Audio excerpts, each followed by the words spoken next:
Hello guys, welcome to my channel and आज हम करने वाले हैं क्लास 10th हिंदी का पार्ट 8 का निदान। चलिए स्टार्ट करते हैं। आपके विचार से माँ ने ऐसा क्यों कहा कि लड़की होने पर लड़की जैसा मत दिखाई देना? उत्तर है, माँ के इन शब्दों में लक्षणता का गुण विद्यमान है। नारी में ही कोमलता, सुंदरता, साशीलता, सहनशक्ति, माधुर्य आदि गुण अधिकता में होते हैं। यह गुण ही परिवार को बनाने में आवश्यक हैं। इसलिए माँ ने कहा है कि उसका लड़की होना आवश्यक है। उसमें आज की सामाजिक स्थितियों का सामना करने का साहस होना चाहिए। उसमें सहजता, उससे दब्बू और डरपोक होने चाहिए। उसके लड़की जैसे दिखाई नहीं देना चाहिए ताकि कोई सरलता से उसे डरा धमका ना सके। क्वेश्चन 2 है यहाँ पे आपका, आग रोटियां सेकने के लिए है, जलने के लिए नहीं। इन पंक्तियों में समाज में स्त्री की किस स्थिति की संकेत किया गया है? यहाँ पे समाज में किस स्थिति की ओर संकेत किया गया है?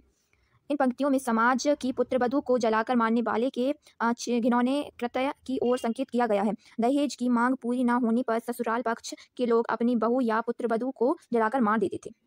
इसका एक क्वेश्चन खा है, माँ ने बेटी को सचेत करना क्यों जरूरी समझा?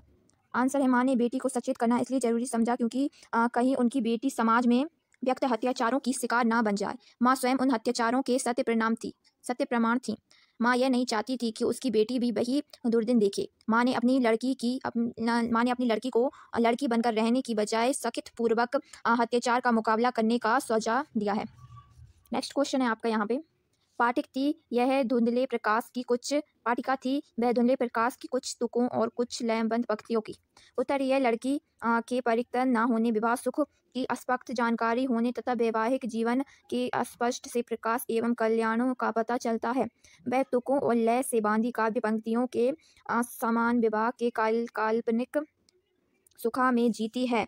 इन पंक्तियों को पढ़कर अत्याचार रूप उभर कर सामने आता है। लड़की समाज द्वारा बनाई गई विभिन्न कुरीतियों की शिकार बन जाती है। क्वेश्चन 4 है, माँ को अपनी बेटी अंतिम पूंजी क्यों लग रही थी? उत्तर है, माँ को अपनी बेटी अंतिम पूंजी लग रही थी क्योंकि माँ अपने जीवन के संपूर्ण संस्कारों को अपनी बेटी में भर देती है। बेटी माँ की ही छवि होती है। माँ अपने सुख दुख को बेटी के साथ मिलकर ही बांटती थी, इसलिए उसे अपनी बेटी कन्यादान करते समय अंतिम पूंजी लगती है। क्वेश्चन 5 है, माँ ने बेटी को क्या क्या सीख दी? माँ ने बेटी को सीख देते हुए कहा कि उसे अपनी सुंदरता और प्रशंसा पर नहीं रीझना चाहिए क्योंकि वह उसकी कमजोरी बन जाएगी और दूसरे उसका लाभ उठाएंगे। माँ ने उसे सीख दी कि उसे घर के सारे काम करना चाहिए और दूसरों का सहयोग भी करना चाहिए, किंतु अत्याचार सहन नहीं करना चाहिए। माँ ने अपनी बेटी को समझाते हुए कहा कि वस्त्रों व आभूषणों के बदले में अपनी स्वतंत्रता का गला नहीं घोटना चाहिए। अपने व्यक्तित्व की पहचान सदा बनाकर रखना चाहिए। कभी भी अपनी सरलता और भोलेपन को इस तरह प्रकट नहीं करना चाहिए जिससे कि लोग उसका गलत ढंग से लाभ उठाएं। So thank you for watching.